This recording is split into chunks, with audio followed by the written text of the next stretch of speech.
Let's talk about what directors actually look for in your acting audition. And spoiler alert, I'm not actually speaking for all directors in the entire world. I'm speaking for myself as a director. And I've heard a lot of casting directors and producers echo what I'm about to tell you. But my hope is that this kind of blows the lid off of the way that you've been approaching your auditions and gives you a whole new way of looking at it that is ultimately more empowering and more fun. So let's start with a myth that I hear from a lot of actors. And some of them verbalize it and some of them just kind of carry it with them at all times, which is the myth that your acting craft is the most important thing in your audition. That is not true. And a lot of actors actually think that your craft is 100% of what goes into your audition and 100% of the decision making. Not only is that not true, but it creates a really damaging weight, a damaging pressure on your ability to deliver. I mean, it makes every audition feel extremely high stakes based on what you're able to execute as a craftsperson, moment to moment. And it's also just not true. It's not true. Now, why might you have the idea that your craft is everything? Well, if you went to an acting conservatory or an MFA program, they probably drilled that into you. Craft, craft, craft, craft, craft, craft, craft, craft, craft. Well, guess what? They have a fiduciary duty to their stakeholders and to their board of directors at those schools to make you think that craft is the only thing that matters. They teach craft. Well, follow the money. If they teach craft, they need to perpetuate the idea that craft is everything. Why? So that they can make you think that they have the solution to your problem, and that the only thing needed is learning how to act. Well, that's what they sell. Schools sell things, unless they have a giant endowment. And even then, they're looking for people who go through their program, become famous actors, and attribute it all back to the craft that they learned while they were at, for example, Yale. So time and time and time again, I meet with actors who've been through, especially the higher tier programs, the MFA programs in New York, and they really think that they're the shit, and they think that they're bulletproof, and they think that they're going to work immediately. And I see many of them, and they don't get a job, like a decent job in acting for like a year or 2 years, or they can't get signed, or look, I'm not saying that those programs are whack. I think if you want to work on stage, they're incredibly useful. Stagecraft is very different than screencraft. But if you're expecting to book film and TV on craft alone, I think you're misguided. And I think the schools do not prepare you for the realities of the market. So for me, acting craft is 25% of what I look for in an audition. I know, that's crazy, 25%. There's other factors that are equal to craft. And now where it really matters is, let's say you're down to callbacks. And in callbacks, you're going up against people who are bringing a similar kind of energy to the role, or a similar look, or a similar intensity. And then, yeah, we're comparing, like, I don't know, amongst 6, 10, 2 people. That's when those differences in craft really matter, because, if 2 people are pretty much equal in every other regard, and one of them has 2% higher craft, like, yeah, that's a metric that is important. But just straight out of the gate, like, who even gets into that callback, there's other factors that matter just as much. Now, I'm not the only one that thinks this. In fact, I was listening in on a casting director session once with Clint Eastwood's casting director. And he took it even further. He said, I kind of can't believe he said this. He's like, you don't need to know how to act to get the part. We'll teach you how to act when you get on set. What you need is a good face. You need a good face, an interesting face, and we can teach you everything else you need to know when you get there. What? So I wouldn't go that far, but that brings me to my next point, which is 25% of what I'm looking for in an audition is your look, literally what I'm looking for. It's not just like conventionally Hollywood hot or whatever, that means now. It's, do you have an interesting face?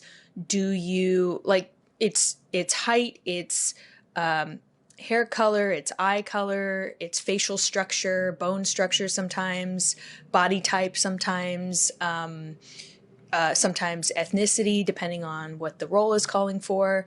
There's many different things that we look for. Why? Because film and theater are a visual medium. Looks matter.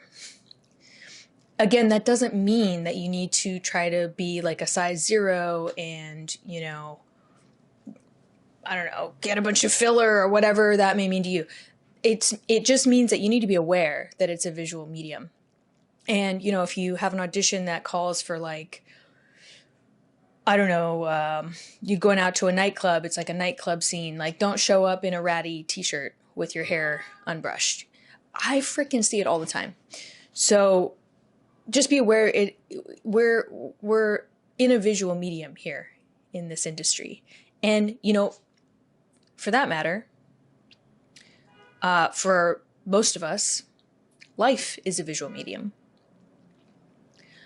And how you visually present has an effect on the people around you, especially if it's their first impression of you. So these are all things to bear in mind as you kind of go through the world and sort of, have various forms of the audition experience in life, whether it's a date or a job interview or going to a party or whatever it is. So 25% of what I'm seeking is visually driven. 25% on craft. Okay, where's the other 50? Good question. So another 25% goes to your energy. Your energy. And, well, what does that mean? That means your vibe, how you feel when you come into the room, how you make me feel. Our energies are affecting each other, whether it's on Zoom or in the real world. It's your also your essence, your soul, your spirit.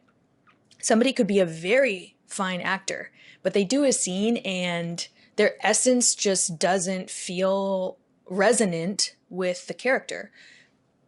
It's not your fault, but it's like some of energy is things that you can control and some of it you really can't control. Like, you are who you are. Your spirit is your spirit. And the same way you can't really control your height. So your spirit and your soul is going to be what it's going to be. But short-term and long-term, there's things that you can do to kind of put your best foot forward energetically, the same way you put your best foot forward looks-wise. Can't control your height, but you can control if you brushed your hair that day, right? So with energy, you want to control for, am I in a good mood? Did I get sleep last night so that I literally have physical energy to show up to this audition, properly and positively? And I do see some artists, not just actors certainly, but people over time kind of getting cynical or defensive about the business, especially now. It's a freaking crazy time to try to be entering the entertainment industry or ascending in it. But attitude is part of this. And you want to, over time, just work on attitude of gratitude. I know it sounds cheesy, but it really, like, one of my friends who I actually interviewed, Shannon Gisella, she's the star of MIA, the new Peacock show, which is freaking great, by the way. Oh my God, I've been watching it. I'm hooked. But she told me how she has over time really improved and like perfected her attitude. And that was one of the factors in her getting that role on that show. Number one on the call sheet. It just goes with everything I'm saying, where it's not all craft, it's not all look, attitude and energy is 25% as well. Also watch MIA. It's really great. Okay, this brings us to our last 25%, which is everything else. And this would include your following. This might include if you're famous or not, if you have family connections, like a famous last name or not. This could include a history of arrests or, bad press, or if there's assault allegations or stuff like that, that would go into this category as well. And it also includes your behavior. So if you come into that audition room and you're a total monster to the assistant, that's going to get back to the casting director, and that's not going to go well for you. So, if you're this 25%, if this is like at 0, then that's really going to knock you out of the running for probably the entire consideration process. And that doesn't mean like you have 0 followers, but like I'm talking about the bad stuff, like bad, criminal stuff, or being a monster in the room, or stuff like that. But this is also where you can like score really highly if you have like a 10 million, following or something, like you're an influencer trying to get into acting.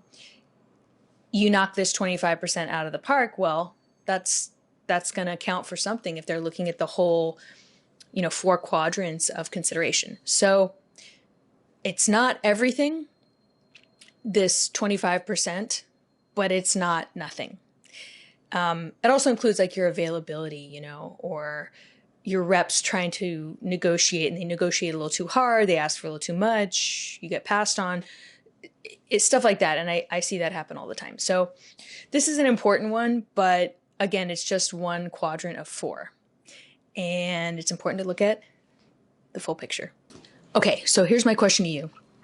If you now know that your audition is not just craft, not even 50%, like if you believe what I'm saying here right now, and you go with this, that it's not everything, and that there's 3 factors that are really important: your craft, your look, and your energy.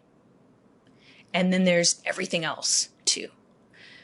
If these are the 4 considerations, how does that change your approach to your auditions?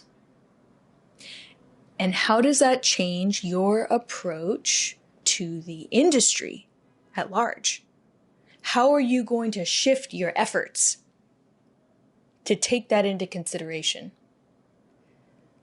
I am suddenly thinking of the haircut that I need to get, because my hair is it's like borderline George Washington territory over here. So got to get my hair cut. There's some like new wardrobe items that I want to get. I've been hitting the gym a lot lately, both for energy and for look. So these are things that even I, as a director, take into consideration. What are you thinking now about this? And, summer's coming. Maybe it's time for a little bit of a glow up. Okay, it's been so great to talk to you, and I will see you next week. Thanks so much. The Vermilion podcast is sponsored by Vermilion, a home for artists. We offer classes, coaching, and community for creatives and innovators in the arts. If you're ready to find your voice and build the life of your dreams, we're here to support you every step of the way. Check out clubvermilion.com and schedule a free call today.